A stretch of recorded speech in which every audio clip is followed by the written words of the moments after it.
ছাত্রলীগের সভাপতি তুষার সাহেবের সাথে কথা বলতে যাচ্ছি।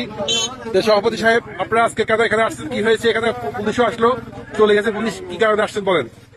আমরা নিউজ পাইছি আজকে এখানে দু এরিয়া মসজিদে মসজিদে মাইকিং হয়েছে, বিভিন্ন গ্রামে বিভিন্ন মসজিদে মাইকিং হয়েছিল। সাইদি সাহেবের জন্য তারা যুদ্ধাপরাধীদের জন্য গাইবি জানাজা দিবে, এই জন্য পুলিশ প্রশাসন থেকে আমাদেরকে নক করা হয়েছে। এই জন্য থানা থেকে ইনফরমেশন দেওয়ার সাথে সাথে আমরা আওয়ামী লীগ, যুবলীগ, ছাত্রলীগ এখানে যাদের আওয়ামী লীগের প্রতি অনেক দরদ, আওয়ামী লীগের প্রতি অনেক দরদ উতলেই ওঠে, তাদেরকে এই ভিডিও দেখার আহ্বান জানাচ্ছি।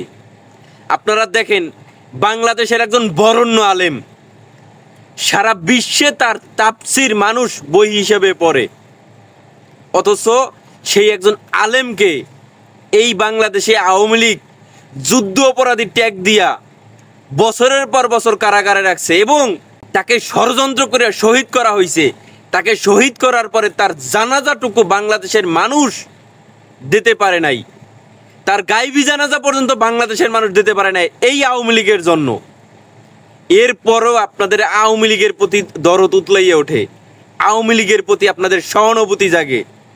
আপনি একটু চিন্তা করেন, সেই 2013 সালে শাপলা চত্বরে নির্বিচারে এদেশের আলেমদের উপরে কি পরিমাণ নির্যাতন করা হয়েছে, কত আলেমদেরকে পঙ্গু করা হয়েছে, কত আলেমদেরকে শহীদ করা হয়েছে। ওই তখন তো আপনার দরদ উতলেই উঠলো না?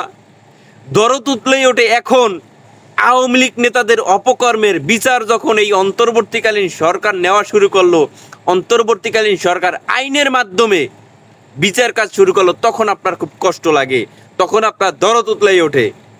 আপনি স্মরণ করুন 2024 সালে এই জুলাই আগস্টে আওয়ামী লীগ, ছাত্রলীগ, যুবলীগ, সন্ত্রাসী বাহিনী কিভাবে এই জনগণের উপরে আক্রমণ করছে, এই ছাত্র জনতাকে নির্মমভাবে হত্যা করছে।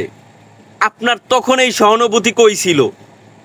তখন তো আপনি সহানুভূতি দেখাইতে আসলেন না এই জনগণের উপর। আপনার সহানুভূতি জাগে আওয়ামী লীগের উপর।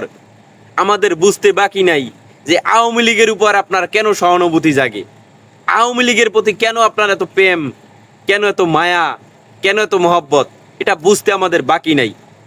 শুধু একটা কথাই বলতে চাই, আমরা আওয়ামী লীগের বিচারের নামে অবিচার চাই না, আওয়ামী লীগের প্রকৃত বিচার হোক সেইটাই আমরা চাই।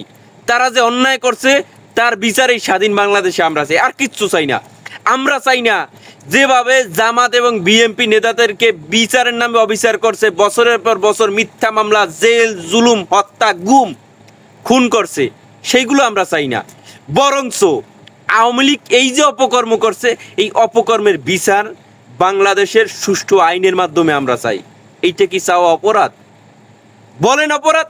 যদি অপরাধ না হইয়া থাকে তাইলে আমরা সেইটার বিচার চাই, আর কিছুই না।